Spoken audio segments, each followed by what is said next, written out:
Od mrtvite, со смртта смртта ја победи, и на тие во гробовите живот им подари.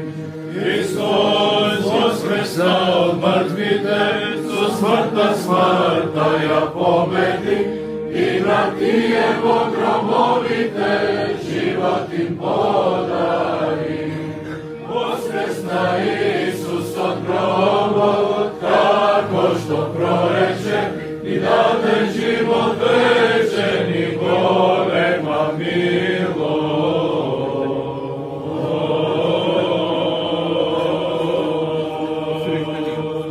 Христос воскресе!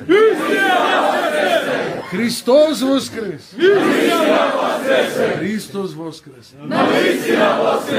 Да си го дочекаме воскресението по 7 недели со голема радост. Сите заедно.